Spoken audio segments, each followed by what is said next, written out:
আজকে সকাল সকাল উঠে দেখছি অরিজিৎ এক গাদা মাছ নিয়ে চলে এসেছে। আমাকে বলল ঘুষো চিংড়ি এনেছি, কিন্তু তারপর দেখছি এটা ঠিক ঘুষো নয়, ঘুষোর একটু আগে। হ্যাঁ, তারপর নিয়ে এসছে ট্যাংরা মাছ।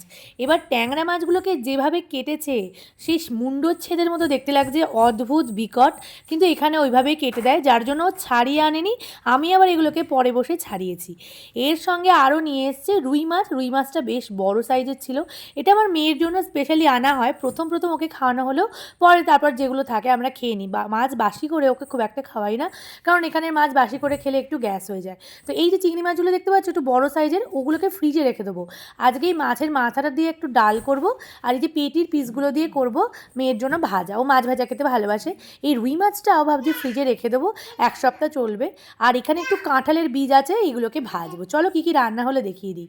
হয়েছে ট্যাংরা মাছের লাল ঝাল, মাছের মাথা দিয়ে ডাল, আর এখানে আছে ওই কাঁঠালের বীজ ভাজা, যেটা আমার বরের খুব প্রিয়, আর আমার মেয়ের জন্য মাছ ভাজা, আর এছাড়া হয়েছে টমেটোর চাটনি। ব্যাস, এই ছিল আমাদের লাঞ্চ মেনু। কেমন লাগলো আমার ভিডিওটা অবশ্যই জানিও। যদি ভালো লাগে তাহলে কিন্তু একটা লাইক কমেন্ট করো। আজকে এলাম, দেখা হবে অন্য কোনো ভিডিও। টাটা।